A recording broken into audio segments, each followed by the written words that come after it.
बिस्मिल्लाहिर्रहमानिर्रहीम। नेक्स्ट एक एग्जांपल है, एफ ऑफ एक्स डिफाइन किया गया पीस वाइज फंक्शन है कि अगर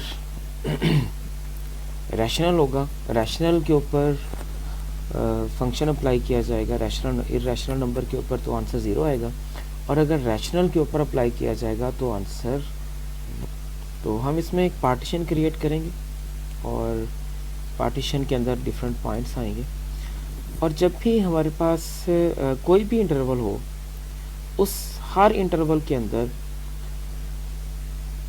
रैशनल और इर्रेशनल नंबर दोनों ही मौजूद होता है, चाहे इंटरवल कितना भी छोटा हो।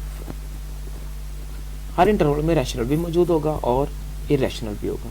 इट मीन्स कि हर इंटरवल में जो फंक्शन की मिनिमम वैल्यू है वो ज़ीरो, और जो फंक्शन की मैक्सिमम वैल्यू है वो 1 आएगी।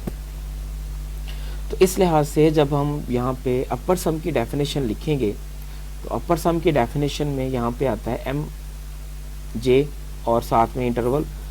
तो एम जे चूँकि यहाँ पे 1 है, इसलिए यहाँ पे उसकी वैल्यू 1 लिख दी गई, और जब बाकी उसको हम ऐड अप करेंगे, इनको सम अप करेंगे, तो हमारे पास आंसर आएगा b माइनस ए। पहले कर चुके हैं इसको सम अप। इसी तरह से जब हम लोअर सम मालूम करेंगे, तो लोअर सम में हमारे पास इन्फिमम आना है, एम स्मॉल एम जे आना है।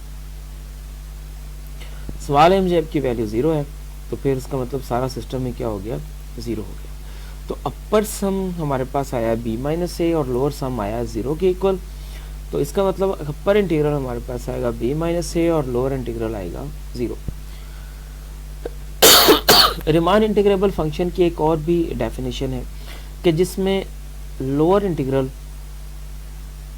अपर इंटीग्रल के इक्वल आ जाए, तो ऐसे इंटीग्रल को हम कहते हैं रिमान इंटीग्रेबल फंक्शन।